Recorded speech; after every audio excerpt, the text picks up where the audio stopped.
When I walked into the courtroom that morning, my daughter Sarah rolled her eyes and whispered something condescending to her husband Daniel. But then something extraordinary happened. The judge looked up, froze completely, and murmured with disbelief, "Is that her?" The entire courtroom fell silent. None of them had any idea who I really was until that moment. That trial changed everything. My name is Helen. I'm 69 years old, and until a few months ago, I was just a typical grandmother. Every morning I'd wake up at 6, make my coffee in the same chipped mug I'd used for 20 years, and look out my small kitchen window while I watered the violets my late husband loved so much. It was a simple, predictable life full of small rituals that gave me peace. For 45 years, I was the mother who sacrificed everything for her only daughter, Sarah. I worked cleaning offices at night, sold baked goods on weekends, and sewed clothes to earn a few extra dollars. Also, she could go to college and have the life I never did. When she married Daniel, an arrogant man who never spoke a kind word to me, I swallowed my pride and welcomed them into my home every Sunday with a full table and my best smile. I thought that after I was widowed, Sarah and I would grow closer. How naive I was. Instead of finding comfort in our shared company, my daughter began to see me as a burden. Her visits became cold and obligatory, her calls less frequent, and her excuses for not spending time with me more creative. The greatest humiliation of my life came on a gray Thursday in October.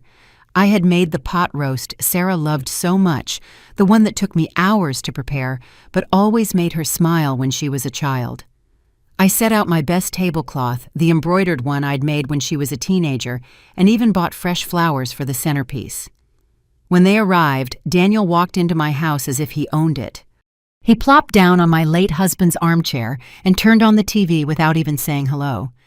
Sarah was wearing a green dress I had bought for her, but her expression was as cold as January ice. "Mom, we need to talk," she said in that voice she'd developed since she got married, a voice that sounded like it belonged to a stranger. She sat on the edge of her chair as if she were in a hurry to leave. "Daniel and I have made a decision," she continued, while he grunted from the armchair without taking his eyes off the screen. "This house is too big for you. You can't maintain it alone anymore, and we need a bigger place for when we have children. We found a perfect assisted living facility for people your age." I felt the floor open up beneath my feet. This was the house where Sarah took her first steps, where we celebrated every birthday, where her father had died holding my hand. Every corner held our most sacred memories. Every photograph on the walls told our story. "But Sarah, this is our home. Our memories are here," I pleaded, my voice trembling, feeling each word break.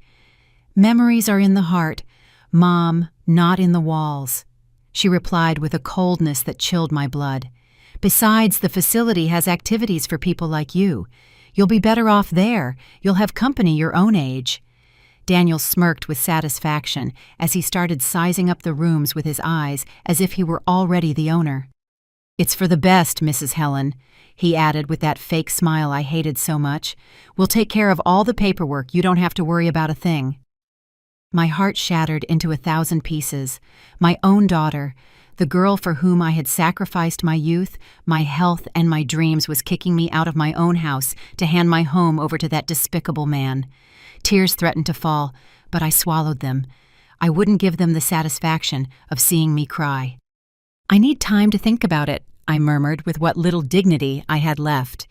"There's not much to think about, Mom," Sarah replied, standing up. "It's already decided. They're coming to appraise the house next week." And just like that, they left. They left my pot roast untouched, my flowers wilting, and my heart shattered on the table where we were once a happy family. I couldn't sleep that night. I sat in the kitchen looking at the photographs hanging on the wall. Sarah as a baby. Sarah on her first day of school. Sarah on her graduation day. In every picture, I was there holding her, hugging her, smiling with pride. How had it come to this? How could the little girl who once told me I was her hero now treat me like trash? The next few days were a nightmare. Daniel arrived with an appraiser without telling me a man in a gray suit who walked through my house as if it were an item for sale. He took notes, measured rooms, and talked about potential and necessary renovations as if I wasn't there. Sarah accompanied him, nodding at every disparaging comment about my home. "The pipes are old," the appraiser said, "and these kitchen tiles are outdated. Everything would have to be replaced." My husband had laid those tiles with his own hands when Sarah was 10. Each one represented hours of work, love, and hope for our future. But to them, they were just obstacles to their new life. The humiliation hit its lowest point when Sarah brought brochures from the facility. "Look, Mom, it has beautiful gardens and they organize bingo on Tuesdays," she told me with that fake voice she used when she wanted to convince me of something. "Plus, there's a nurse on call 24/7, you'll be safer." Safer. I had lived in this house for 30 years without any problems. I knew all my neighbors. I had my routines, my plants, my memories. But to Sarah, none of that mattered. All that mattered was that I get out of her way. One day when I least expected it, they arrived with papers. Daniel walked in like he owned the place, followed by Sarah and a man who introduced himself as a lawyer. "Mrs. Helen, we've prepared all the documents for the property transfer. We just need your signature." "Transfer?" I asked, confused. "I thought you were going to sell the house." Sarah avoided my gaze. "Well, Daniel and I decided to keep it. It's better for the family to keep the properties." That's when I understood everything. It wasn't just that they wanted me out. They wanted to take my house, the legacy my husband and I had built with so much effort. It was theft disguised as filial concern. "I'm not signing anything," I said with the firmest voice I could muster. Daniel stood up abruptly. His face changed completely, showing the aggression he had always kept hidden while my husband was alive. "Ma'am, you're no longer in a condition to make decisions. Sarah is your sole heir and is acting in your best interest." "This is my house," I yelled, surprising myself with my own strength. "And I'm not leaving." "Mom, don't make this harder," Sarah mumbled, finally showing some discomfort. "You know you can't keep living alone. Last week you forgot to turn off the gas." It was a lie. I had never forgotten to turn off the gas. But Daniel smiled, as if he had just found the perfect excuse. "See, Sarah, your mother isn't well anymore. It's dangerous to leave her alone." The lawyer cleared his throat. "Ma'am, if you don't sign voluntarily, we could explore other legal options. A competency hearing, for example." I felt my world collapse. My own daughter was willing to declare me mentally incompetent to steal my house. The man I had welcomed into my family as a son-in-law was threatening me in my own living room, and I, a 69-year-old woman, was completely alone against them. "I need time," I murmured, defeated. "You have 1 week," Daniel said coldly. "After that, we'll do what we have to do." When they left, I collapsed onto my husband's armchair, and I cried like I hadn't cried since his funeral. I cried for the daughter I had lost, for the home they were taking from me, for the life that was crumbling around me. I felt betrayed, humiliated, completely helpless. That night, for the first time in my life, I considered giving up. Maybe they were right. Maybe I was too old, too weak, too useless to fight. Maybe it was best to accept my fate and disappear quietly just as they wanted. But then something inside me refused to die, a small flame of dignity that still burned in my chest. I wasn't going to let them walk all over me, not after a lifetime of sacrifice and devotion. The next day, Sarah returned alone. For a moment, my heart filled with hope. Maybe she had come to her senses. Maybe she had come to apologize. How wrong I was. "Mom, I came to help you pack," she said in that robotic voice she had adopted. "I brought boxes. We can start with your clothes." I stared at her, searching for any trace of the girl I had raised. But I only found a cold, calculating stranger. "Sarah, please reconsider. I'm your mother." "That's exactly why I'm doing this," she replied, not looking me in the eye. "Because I love you, and I want what's best for you." Love. This was love. Stripping me of my home, my dignity, everything I had left. That was love. For the next few hours, Sarah began to pack my belongings as if they were worthless objects. She took my family photographs and threw them into boxes carelessly. She packed the books my husband had given me, the dishes from my wedding china, the tablecloths I had embroidered during years of insomnia. "This dress is very old, Mom. I don't think you'll need it," she said, holding my mourning dress, the one I had worn to my husband's funeral. "Leave it," I begged her.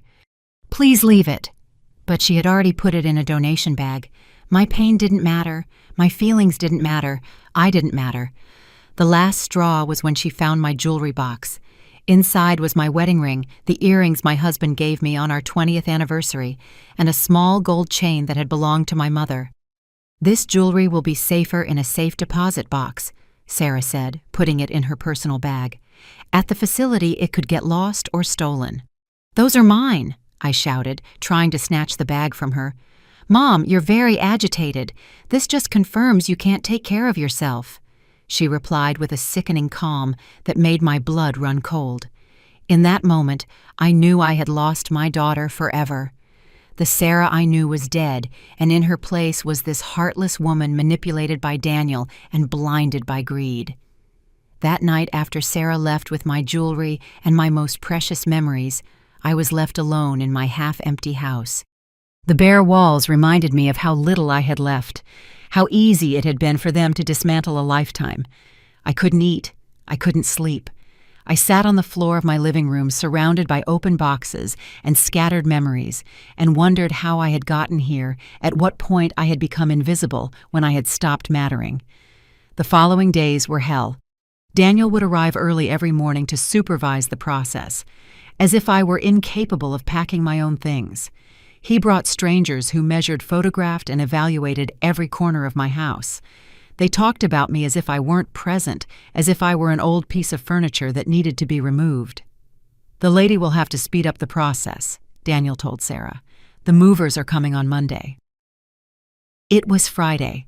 I had 3 days left in the home where I had lived for 30 years, where I had raised my daughter, where I had loved and been loved. "And what if I don't finish packing?" I asked in a whisper. "Don't worry, Mom," Sarah replied, without looking up from her phone. "The movers will take care of everything. You just bring the essentials." The essentials. As if a whole life could be reduced to the essentials. That afternoon when they left, I walked through my house like a ghost. I touched the walls my husband had painted. I sat in every chair where we had eaten breakfast as a family. I opened every drawer that held little treasures from my past life. In my husband's desk drawer, I found old letters, paid bills, and some documents I had never looked at. Most of it was unimportant, but there was one folder I had never seen. It was marked with my husband's initials and had a small lock. Curious and desperate to find something, anything that connected me to better times, I looked for the key in all his usual spots. I finally found it inside an old book marking a page about investments and properties. When I opened the folder, my world changed forever. There were documents I didn't fully understand, but one caught my attention immediately. It was a will dated just 6 months before my husband's death that I had never seen before. My hands trembled as I read. My husband had been much more farsighted than I imagined, and Sarah, my dear Sarah, had no idea what she was about to discover. With trembling hands, I began to read the will that would change my life forever. My husband, who had always been so private about money, had been much busier than I imagined during his last years. The document revealed that my dear husband wasn't just the modest employee I thought he was. For decades, he had been quietly investing every extra dollar he earned. He had bought small properties when prices were low. He had invested in stocks of companies that were now worth fortunes. And he had accumulated a wealth I had never imagined in my wildest dreams. But that wasn't all. The will clearly specified that I was the sole heir to everything. Sarah would only receive a small sum if I died, and only if she had cared for me with love and respect during my final years. My husband had been wiser than I thought. He had seen something in Daniel that I had refused to recognize. There was also a clause that left me breathless. My husband owned the entire building where Sarah and Daniel lived. The apartment they thought they were paying for monthly was actually ours. All the tenants in the building were paying rent to us, and that rent had been automatically deposited into an account I knew nothing about. With trembling fingers, I searched through the papers until I found the bank statements. The figure was astronomical. For 2 years since my husband's death, I had been living like a poor widow while a fortune was accumulating in the bank. There were more surprises. My husband owned shares in the company where Daniel worked. Not just minor shares, but a stake so significant that I could practically influence company decisions. There were also investments in restaurants, small businesses, and even a large plot of land on the outskirts of the city that was now worth millions. I read and reread every document, every contract, every certificate. It was all there, perfectly organized and legal. My husband had built a silent empire, and I was its empress without knowing it. But what struck me most was a personal letter I found at the end of the folder. It was in my husband's handwriting, addressed to me. "My dearest Helen," the letter began. "If you are reading this, it means I am no longer with you, and you have found this treasure I saved for you. Forgive me for not telling you while I was alive, but I wanted it to be a surprise for your golden years. You always worked so hard, you always sacrificed so much for Sarah and for me, that I wanted to make sure you would never want for anything." Tears began to roll down my cheeks as I continued reading. I must also confess something. I never fully trusted Daniel. There is something about him that I don't like, an ambition that worries me. That's why I structured everything this way. If Sarah takes care of you and respects you as you deserve, she will have a comfortable life. But if she ever treats you poorly or tries to take advantage of you, you have all the power to protect yourself. My husband had foreseen exactly what was happening. He had seen through Daniel from the beginning and had prepared my defense before he died. Use this power wisely, my love. Not to hurt, but to protect yourself and to teach. Sarah is good at heart. She is just confused. But if you need to defend yourself, you now have the tools to do so. Signed, your husband who loves you for all eternity.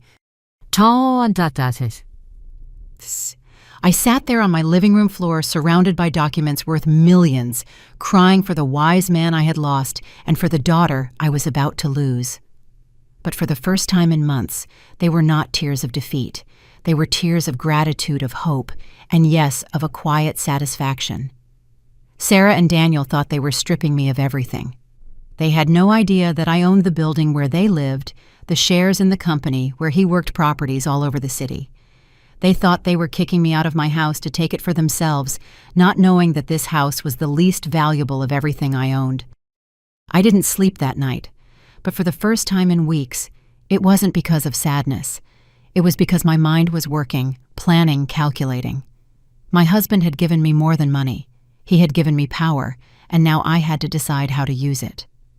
Monday morning arrived with a light rain tapping against the windows. Sarah and Daniel arrived early with the movers, expecting to find me packed and ready to go. Instead, they found me sitting peacefully in my favorite chair, sipping tea as if it were any other day. "Mom, what are you doing?" "The movers are here," Sarah said with that impatience she had developed. "I'm not leaving anymore," I replied with a calm that surprised even me. Daniel approached with that threatening smile I knew so well. "Mrs. Helen, we've already discussed this. You don't have a choice." I looked him directly in the eyes for the first time in years. "You're right, Daniel. I don't have a choice. But it turns out neither do you." Something in my tone must have alerted them, because Sarah approached with a worried expression. "What are you talking about, Mom?" "I'm talking about the fact that I just discovered something very interesting about my financial situation," I said, taking another sip of tea. "But don't worry, you'll understand everything soon enough." Daniel and Sarah looked at me with the expression they reserved for when they thought I was talking nonsense. But I was no longer the same scared woman from the week before. I had a plan, and more importantly, I had the power to execute it. "Mom, enough with the games," Sarah said with irritation. "The movers are waiting, and they have other jobs after this." "Then let them go," I replied calmly, "because they're not moving anything here." Daniel stood up abruptly. "Ma'am, I don't think you understand the situation. You no longer have a choice in this matter." "On the contrary, Daniel, I think it's you two who don't understand the situation." I rose slowly from my chair and walked to the desk where I had left some of the documents I had found. Not all of them, just the ones I needed for this conversation. "Did you know that the apartment you've been living in for 3 years, you've never been paying the real owner?" Sarah frowned. What are you talking about? We pay our rent religiously every month. Yes, but you pay a management company which in turn deposits the money to me because I own the entire building. The silence that followed was deafening. Daniel was the first to react with a nervous laugh. That's impossible. You live on a miserable pension. I lived on a pension because I chose to, I replied, savoring every second of their confusion. My husband was much smarter than any of us imagined. I showed him one of the property deeds. Sarah took it with trembling hands and read it once, twice, 3 times. This can't be real, she murmured. It's as real as the fact that you were kicking me out of my own house to take it for yourselves. But it turns out this house is the least valuable thing I own. Daniel snatched the document from Sarah's hands. His face turned pale as he read. This has to be a fake, a forged document. You can verify it whenever you like, I said with a smile I hadn't felt in months. In fact, I encourage you to. Sarah sank onto the sofa as if her legs had given out. Why did you never tell us? Because even I didn't know until 3 days ago. Your father kept this secret to protect me. How visionary of him. Daniel started pacing the living room, clearly agitated. This changes everything, Sarah. If your mother really owns the building, it means that I can evict you whenever I want. I completed the sentence for him. Along with all the other tenants who have been paying me promptly for 2 years. You can't do that, Sarah said, her voice breaking. We're family. Family. The word came out of my mouth with more bitterness than I intended. Like when you were ready to declare me mentally incompetent to steal my house? Like when you packed up my memories like they were trash? Like when you took my mother's jewelry? Sarah started to cry, but these weren't the manipulative tears she had learned to use. They were tears of genuine terror. Mom, please, we can fix this. It was all Daniel's idea. Sarah, Daniel yelled, furious that she was blaming him. It's true, she continued, ignoring him. He convinced me it was for the best. He said you were losing your memory, that you couldn't take care of yourself. And you believed him? I asked, feeling my heart break all over again. Do you know your own mother so little that you believed him over your own intuition? The movers who had been waiting at the entrance approached, confused. Excuse me, are we taking the stuff or not? Because we have another job in an hour. No, I replied firmly. Nothing is being moved here. You can leave. Daniel approached me with that aggression he had always kept hidden. This isn't over, you old woman. We're going to challenge these documents. We're going to prove they're fake. Go ahead, I said, unfazed. In the meantime, I hope you have enough money saved to find another place to live, because on the 1st of next month, you'll be receiving an eviction notice. You can't do this to us, Daniel shouted, completely losing his composure. I can and I will. But don't worry, I'll be fair. I'll give you the 30 days required by law. Sarah shot up from the sofa. Mom, please, you have to understand. Daniel told me that if I didn't convince you to move, he would leave me. He said he couldn't stand living knowing you were here alone, being a danger to yourself. And that justifies everything you did to me? I asked. It justifies treating me like trash, packing up my memories without a care, taking your grandmother's jewelry. I'll give them back to you right now, Sarah said, desperately searching her purse. It's too late for that, Sarah. Daniel approached again, but this time his attitude was different. It was no longer threatening, but almost pleading. Mrs. Helen, we can reach an agreement. Sarah is pregnant. Are you really going to throw your own grandchild out on the street? I felt like I'd been punched in the gut. Sarah was pregnant and she hadn't told me. I was going to be a grandmother, and I was finding out as a blackmail tactic. Is it true? I asked Sarah. She nodded through her tears. I wanted to tell you in a different way. I wanted it to be a special surprise. Like the surprise of kicking me out of my house, I replied, though I felt my resolve beginning to waver. But then I remembered my husband's words in his letter. Not to hurt, but to protect yourself and to teach. Sarah needed to learn, and her son or daughter deserved to grow up with different values than the ones Daniel was teaching. The news of the pregnancy disarmed me for a moment, but then I remembered all the pain they had caused me. A baby didn't erase the humiliation, the disrespect, or the months of suffering they had put me through. Congratulations on the baby, Sarah, I said, with a calm that was hard to maintain. But that doesn't change what you did to me. Mom, please, Sarah begged. Think of your grandchild. Do you really want them to grow up without knowing their grandmother? Their grandmother was here the whole time, I replied. You were the ones who decided to get rid of me. Daniel tried one last manipulation.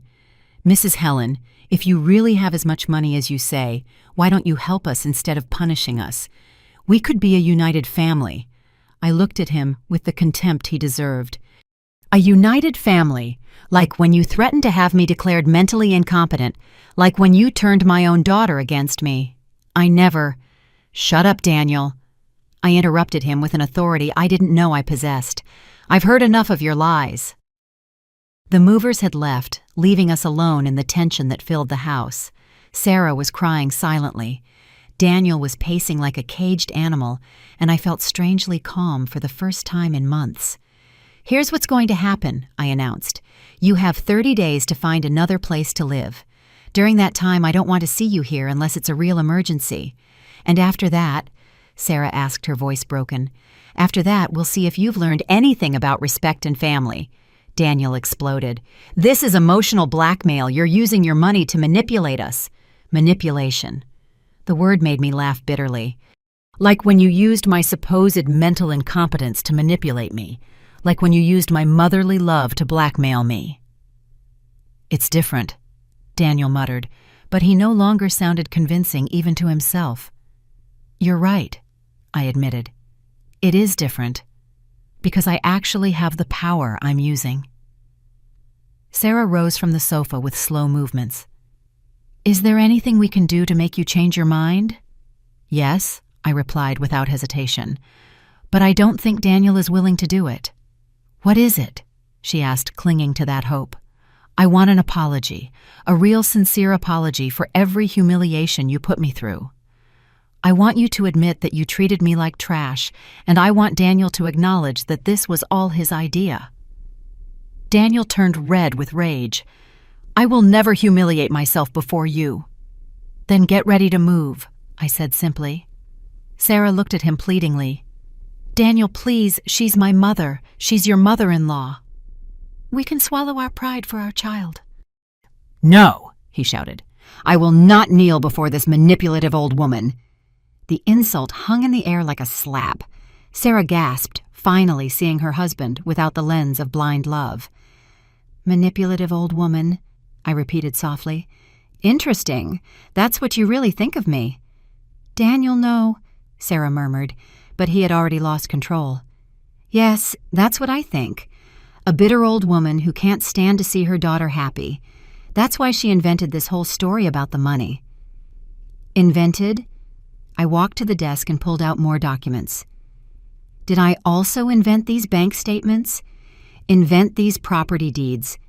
Invent these stock certificates?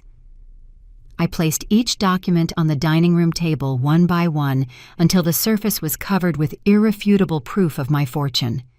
Sarah approached and began to look at the papers with trembling hands. Oh my God, Mom, this is real. Everything is real. Very real, I confirmed. And now you understand why your husband is so desperate to discredit me. Daniel tried one last tactic. Sarah, can you believe your mother hid all this for years? She's a liar. No, Sarah suddenly shouted, surprising us all. Enough, Daniel, just stop. She turned to me with tears streaming down her cheeks. Mom, forgive me. Forgive me for everything. You're right. I treated you like trash. I took away your memories, your jewelry, your dignity. And the worst part is, I did it because he convinced me you were a burden. Sarah, don't listen to her. Daniel tried, but she completely ignored him. He filled my head with lies about your mental health, about the dangers of you living alone.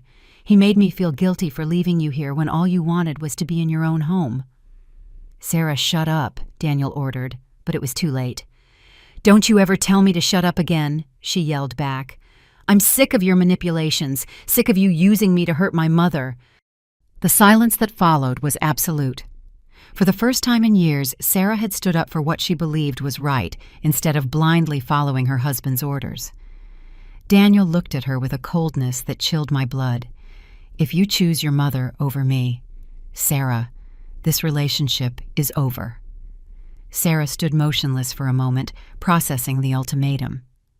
Then, to my surprise, she straightened up and looked him directly in the eye. "Then it's over," she said, in a voice I had never heard from her before. Daniel was stunned, as if he couldn't believe what he had just heard.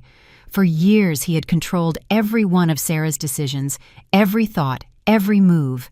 And now, for the first time, she had told him no. "You're not serious," he muttered, with a nervous smile. "You're pregnant, Sarah. You can't raise a child alone." "I won't be alone," Sarah replied, looking at me for the first time in months with something that resembled love. "I have my mother." But I wasn't ready to forgive so easily. The months of humiliation, the nights spent crying, the feeling of having lost my only daughter. All of that couldn't be erased with a few words. "Sarah," I said softly, "I appreciate that you've finally opened your eyes, but this doesn't fix everything that happened." Her face fell. "Mom, please. I know I don't deserve your forgiveness, but I'm willing to do whatever it takes." Daniel, seeing he was losing control of the situation, changed his tune.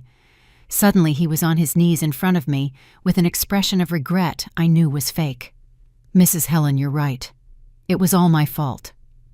I convinced Sarah that you couldn't take care of yourself. I pressured her into making difficult decisions. Please forgive me." I looked down at him, feeling a mixture of satisfaction and disgust. It was pathetic to see him grovel after months of arrogance. "You're asking for forgiveness now, Daniel, when you've discovered I'm not the poor, helpless old woman you thought I was. I was terribly mistaken," he continued with an act I knew all too well. "Let me make it up to you. We can be a happy family." "A happy family," I repeated, "like when you threatened to have me declared incompetent. That was a mistake. Like when you called me a manipulative old woman 5 minutes ago." Daniel swallowed hard, realizing that every word he had said was being used against him. I was upset. I didn't know what I was saying. "No," I said firmly. "You knew exactly what you were saying. You were showing your true colors for the first time." I turned to Sarah, who was watching the scene with an expression of shame and pain. "And you, Sarah, for months you treated me like a burden. Do you think one apology erases all that?" "No," she admitted, her voice breaking. "I know I can't erase what I did, but I can try to make it right." "How?" Sarah looked at Daniel, who was still kneeling on the floor with a pleading expression. Then she looked at me. "By leaving him," she said finally. "By leaving this man who convinced me to betray the only person who ever loved me unconditionally." Daniel shot up. "You can't be serious. You're carrying my child." "A child I don't want growing up watching his father manipulate and mistreat his grandmother," Sarah replied with a determination that filled me with pride despite everything. "Sarah, you're making the biggest mistake of your life," Daniel threatened. "The biggest mistake of my life was marrying you," she retorted. Daniel looked at both of us with pure hatred. "This isn't over. I'm going to fight for custody of my child. I'll prove you're both insane." "With what money are you going to fight?" I asked calmly. "Because tomorrow I'm speaking with your boss." "Did you know I have enough shares in your company to influence personnel decisions?" Daniel's face went completely white. "You wouldn't dare." "After everything you did to me, of course I would dare." "That's an abuse of power," he muttered. "Like when you abused my motherly love to manipulate me. Like when you abused Sarah's trust to turn her against me." Daniel headed for the door, but stopped before leaving. "This doesn't end here," he said, his voice full of venom. "I'm going to destroy you both." "Try it," I replied unfazed, "but do it from somewhere else, because you have exactly 1 hour to get your things out of my building." 1 hour. You said we had 30 days. That was when Sarah was with you. Now that she's alone, there's no reason for you to continue living on my property." Daniel slammed the door on his way out, rattling the whole house. Sarah and I were left alone for the first time in months, surrounded by a heavy silence and documents that proved a reality that was still hard to process. "Mom," Sarah murmured after a long time, "can you ever forgive me?" I looked at her. This 30-year-old woman who had just discovered she'd been living a lie, who had betrayed her mother for a worthless man who was pregnant and alone. "I don't know, Sarah," I answered honestly. "You hurt me very deeply." "I know," she whispered, "and I'm going to spend the rest of my life trying to make it right." "Starting with what?" "Starting by giving you back your mother's jewelry," she said, pulling out the small bag she had taken days ago, "and by asking you if I can stay here tonight." "I have nowhere else to go." I looked at the bag with my mother's jewelry. Then I looked at my pregnant, lonely daughter, and I felt my heart soften just a little. "One night," I said finally. "But tomorrow we start talking about how you're going to earn back my trust." Sarah nodded, tears of gratitude streaming down her cheeks. "Thank you, Mom. I promise I'll make things right." But I knew promises were easy to make and hard to keep. The real test would come in the following days. The next few days were strange and tense. Sarah stayed in her old room, which I had kept exactly the same since she got married. During the day, we moved around the house like two polite strangers, only talking about necessary things. Breakfast, the weather, her morning sickness. But I was watching every gesture, every word, every attempt by Sarah to win back my trust. And what I saw surprised me. For the first time in years, my daughter was doing things for herself without waiting for someone else to solve them for her.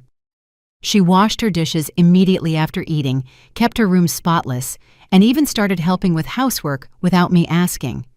On the third day, as I was watering my violets by the window, Sarah approached with a cup of tea in her hands. "Mom, can we talk?" I nodded without turning to look at her. I was learning that silence was more powerful than 1,000 words. "I've been thinking a lot these past few days." She began, sitting in the chair where Daniel used to install himself like a king, about everything that happened, about the things I did and said. I continued watering my plants, waiting. "I've realized it wasn't just Daniel who changed me. I allowed him to change me. I chose to believe him instead of trusting my own heart." I finally turned to look at her. She had deep, dark circles under her eyes and looked thinner despite the pregnancy. It was clear she hadn't been sleeping well. "And why do you think that happened?" I asked. Sarah sighed deeply. "Because it was easier to blame you than to face the fact that I had married the wrong man." That honesty took me by surprise. I expected excuses, justifications, but not such a raw admission. "When Daniel started complaining that you visited too often, I knew deep down he was being unfair. But it was easier to think you were being clingy than to accept he was selfish." She placed her hands on her belly where the pregnancy was barely showing. "When he started suggesting you move into a home, I knew it was wrong, but he convinced me it was for your own good. And I wanted to believe him because it meant I didn't have to face the real problem." "What was the real problem?" I asked, though I already knew the answer. "That I had married a man who didn't respect my family, who didn't respect me, and who was never going to change." In the following days, Sarah began to tell me things that made my blood run cold. How Daniel had gradually isolated her from her friends, convincing her they were a bad influence. How he controlled every dollar she spent, telling her women didn't know how to handle money. How he had convinced her to quit her job because real wives are dedicated to the home. "And you never thought to talk to me about this?" I asked one afternoon. "Daniel told me you wouldn't understand, that you were from a different generation. He convinced me that if I told you our problems, you would tell me to leave him, and he didn't want outside interference in our marriage." Each revelation hurt more than the last. My daughter had been suffering in silence while I thought she was happy. And when she had finally tried to reach out to me, it was too late because Daniel had programmed her to see me as the enemy. A week after Daniel left, Sarah received a call that left her pale as a sheet. "It's the building manager," she said in a trembling voice. "Daniel is in the lobby. He says he has the right to come up because he's still my husband. And what did you tell him? That I didn't want to see him, but he won't leave. He's yelling that he's going to call the police. That this is kidnapping." I rose from my chair with a surprising calm. "Tell the manager I'm coming down. I'll talk to him." "Mom, no, he's very agitated. We don't know what he's capable of." "That's exactly why I have to go down." When I got to the lobby, I found Daniel in a rage, yelling at the poor manager who was trembling behind his desk. "That crazy old woman has my wife held hostage," Daniel was shouting. "I want you to call the police right now." "Good afternoon, Daniel," I said in a serene voice. He whipped around to face me, his eyes bloodshot. He had obviously been drinking. "You give me back my wife right now." "Sarah is exactly where she wants to be," I replied. "And if you don't leave my property immediately, I will be the one to call the police." "This isn't your property. You're a liar." I took out my phone and dialed my lawyer's number, putting it on speaker. "Victoria," I said when she answered. "This is Helen. I have an agitated man here who refuses to leave my building. Could you please confirm for him that I am the legal owner?" "Of course, Mrs. Helen," my lawyer's clear voice replied. "You are the sole owner of the building located at—" Daniel was speechless as he listened to the legal confirmation. The manager looked at him with a mix of fear and embarrassment, finally understanding the situation. "Anything else you need?" clarified Daniel, I asked after hanging up. "This isn't over," he muttered, but he no longer sounded convincing. "You're right," I agreed, "because tomorrow I'll be talking to your supervisor at the company, and the day after that with the bank that gave you the loan for your car. Contacts are useful when you have enough money." Daniel left without another word, but I knew he would be back. Men like him don't give up easily. 2 months later, the court date arrived like a storm we had been waiting for. Daniel had followed through on his threat and sued us for parental alienation and financial manipulation, demanding full custody of the baby Sarah was carrying. That morning, as I was dressing in my best black suit, Sarah came into my room with tears in her eyes. "Mom, I'm scared," she confessed. "What if the judge believes him? What if he takes my baby away from me?" I hugged her for the first time in months, feeling her body tremble against mine. "That's not going to happen," I assured her. "We have the truth on our side." When we arrived at the courthouse, Daniel was already there with a lawyer who had clearly cost him more than he could afford. He looked at me with that familiar hatred, but this time it didn't intimidate me. I had something he would never have, the peace of mind of someone who knows they're on the right side. Sarah and I sat at our table. She wore a purple dress that highlighted her 5-month pregnancy, and I wore the earrings my husband had given me for our anniversary. We were ready. Daniel's lawyer began his argument painting me as a vengeful woman who had used her money to destroy a happy marriage. He spoke of manipulation, emotional blackmail, and a toxic mother-in-law who couldn't accept that her daughter had grown up. When it was our turn, my lawyer Victoria rose gracefully and began to present the evidence. The text messages where Daniel insulted Sarah, the recordings where he threatened to leave her if she didn't kick me out of my own house, the testimonies from neighbors who had heard his yelling and abuse. But the decisive moment came when the judge looked up and stared at me. "Mrs. Helen Mendoza?" he asked with disbelief. "Yes, Your Honor," I replied, confused by his reaction. The judge took off his glasses and studied me carefully.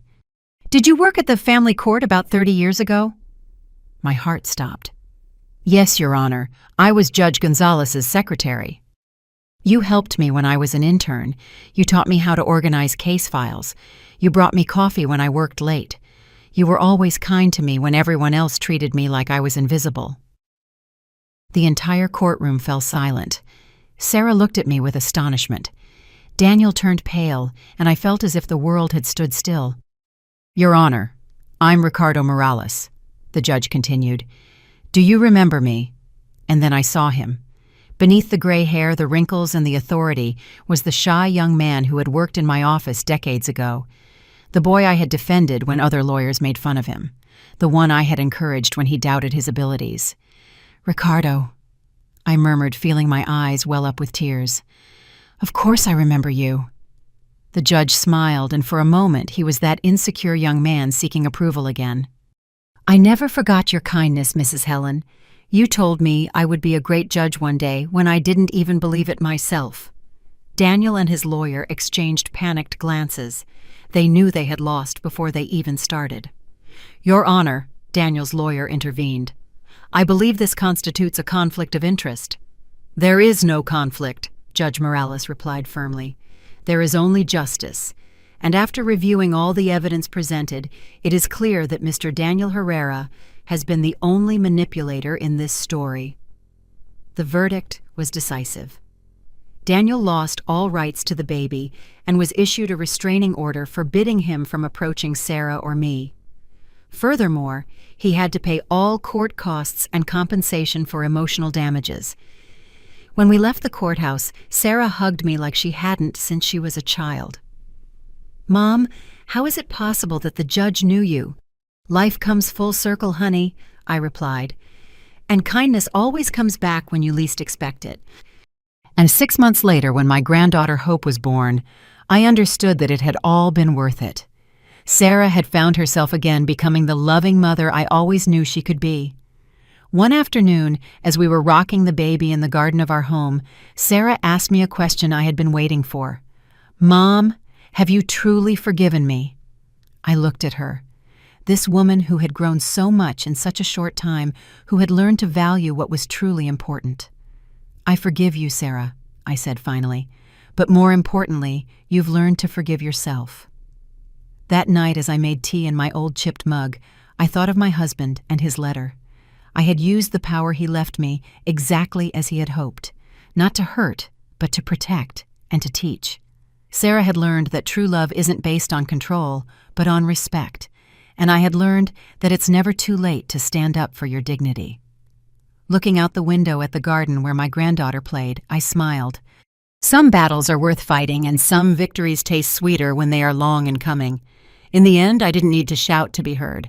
I just needed to remember who I really was, and defend it with the quiet confidence of someone who knows she is on the right side of history. 5 years after the trial, my life had taken a turn I never imagined. Little Hope, now a 4-year-old girl with her mother's bright eyes and my own stubborn streak, was running through the garden chasing butterflies while Sarah and I prepared Sunday lunch. "Grandma Helen, look what I found!" Hope shouted, running towards me with a yellow flower in her tiny hands. "It's beautiful, my love," I said, lifting her up for a kiss. "Shall we put it in the vase with the others?" Sarah smiled at me from the kitchen.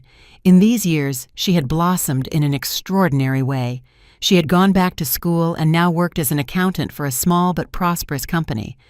And above all, she had regained that spontaneous laugh I remembered from her childhood. "Mom, a letter came for you," she said, handing me an elegant envelope. It was from the foundation I had established 2 years ago with part of my husband's inheritance. Home and Dignity had become a refuge for older women suffering from family abuse or neglect. What had started as a way to honor my own experience had transformed into something much bigger. "What does it say?" Sarah asked, drying her hands on her apron. "They're inviting us to the inauguration of the third house," I replied, feeling that deep satisfaction that only comes from knowing your pain served a greater good. "They're going to house 15 more women." In these years, we had helped more than 50 women rebuild their lives. Some arrived as I had been stripped of their dignity by ungrateful children or abusive relatives. Others came alone without family, but with similar stories of neglect and mistreatment. The doorbell interrupted my thoughts. Sarah went to answer it and returned with a mysterious smile. "Mom, you have a visitor." Behind her appeared Judge Ricardo Morales, now retired, accompanied by an elegant woman with silver hair. "Mrs. Helen." He greeted me with that warm smile he still had from his youth. "I want to introduce you to my wife, Elena." "It's an honor to meet you," Elena said, taking my hands. "Ricardo has told me so much about you. He says you were one of the most important people in his professional development." "He exaggerates," I replied, but I was deeply moved. "Not at all," Ricardo insisted. "And that's why we wanted to invite you personally. The Association of Retired Judges is going to give you an award for your work with the foundation." "That's not necessary," I began to say. "Yes, it is," he interrupted me. "Your story inspired many of us to reflect on real justice, the kind that goes beyond written laws." After they left, Sarah and I sat on the terrace while Hope played with her dolls. The garden was more beautiful than ever. I had hired a gardener, but I still personally cared for the violets my husband loved so much. "You know what I admire most about you, Mom?" Sarah asked suddenly. "What?" "That you never became bitter. After everything I put you through, after all the pain, you never let it harden your heart." "Of course I became bitter," I admitted. "There were nights when resentment ate me up inside, but your father taught me something very valuable in his letter." "What did he teach you?" "That true power doesn't come from revenge, but from the ability to transform pain into something useful for others." Sarah nodded, understanding. She herself had experienced that transformation. She now volunteered at the foundation, using her own experience to advise young women who had fallen into toxic relationships. "Did you ever find out what happened to Daniel?" she asked. "My lawyer Victoria told me he moved to another city. It seems he got married again." I paused, choosing my words carefully. "I hope he learned something from all of this, but honestly, it's no longer my concern." "Aren't you curious?" "No," I answered honestly. "I learned that some people only come into your life to teach you lessons. Once you learn the lesson, you can let them go." Hope came running up her cheeks, rosy from playing. "Grandma, can you tell me the story of the brave grandmother?" It was her favorite story, a child-friendly version of what had happened. In my version, the grandmother discovered she had magic powers and used them to protect her family from the evil dragon. Again. I feigned complaint, but I was already lifting her onto my lap. "Yes, and don't forget the part where the good judge helps her." As I told the story for the umpteenth time, I thought about how strange fate was. I had needed to lose everything to discover what I truly had. I had had to hit rock bottom to find my true strength. "And they lived happily ever after?" Hope asked when I finished. "Happily ever after. The brave grandmother found her happy ending," I concluded. "Did you find your happy ending, Grandma?" I looked around, at Sarah setting the table for dinner, at the flourishing garden, at the beautiful granddaughter in my arms, at the letter from the foundation promising to help more women. "Yes, my love," I replied. "I found it." That night, after putting Hope to bed, I sat in my favorite chair with a cup of tea and the letters that arrived weekly from the women we had helped. A 75-year-old woman thanked me for giving her the courage to confront her abusive son. A 60-year-old woman told me she had gotten her house back after her grandchildren tried to scam her. Each letter was a confirmation that my experience had served something greater than my own pain. Sarah sat next to me with her own cup of tea. "What are you thinking about, Mom?" "About your father," I admitted, "about how proud he would be of what we've built." "I'm sure he's watching us," Sarah murmured. "And about you," I continued, "about how proud I am of the woman you've become." "I learned from the best," she replied, taking my hand. We sat in silence, enjoying the quiet of the night. In the distance, we could hear the gentle hum of the city, but here in our garden, peace reigned. "I love you, Mom," Sarah whispered. "And I love you, honey," I replied. "I have always loved you, even in the darkest moments." And it was true. A mother's love transcends wounds, disappointments, betrayals. It is stronger than pride, more enduring than resentment, more powerful than any fortune. That night, I slept soundly, without nightmares, without worries. I had found something worth more than all the money in the world, the peace of knowing I had used my second chance wisely. In the end, it wasn't about how much money I had or how much power I had wielded. It was about transforming my pain into purpose, my humiliation into strength, and my experience into wisdom for others. I had learned the most important lesson of all, that it's never too late to defend yourself. It's never too late to change your story, and it's never too late to find your true worth.